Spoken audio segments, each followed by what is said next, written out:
There are 3 different types of bankruptcy available to most people.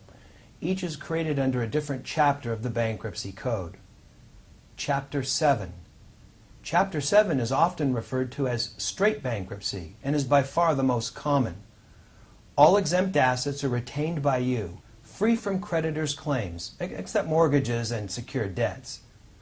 Assets that cannot be exempted are sold and the proceeds divided among your creditors.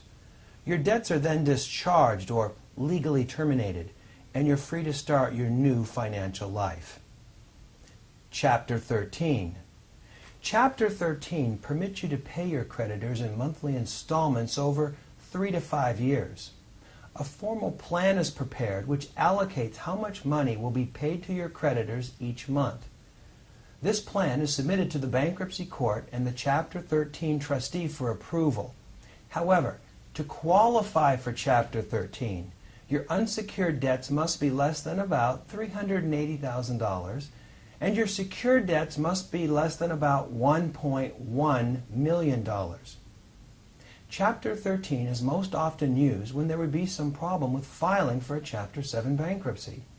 For example, if your mortgage payments are behind and you don't have the ability to bring the payments current in the next few months, you'll want to consider Chapter 13.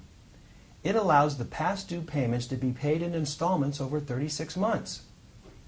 If you have considerable assets which could be lost in a Chapter 7, you might consider filing Chapter 13. It permits you to keep your assets because over time you'll be paying your creditors the value of these assets. Lastly, taxes which are not dischargeable in a Chapter 7 can be repaid over a 3 to 5 year period while under the complete protection of the bankruptcy court. Chapter 11.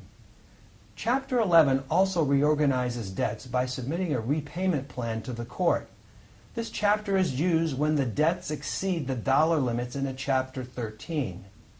Chapter 11 is much more complex, but does offer greater flexibility. Businesses usually file under Chapter 11.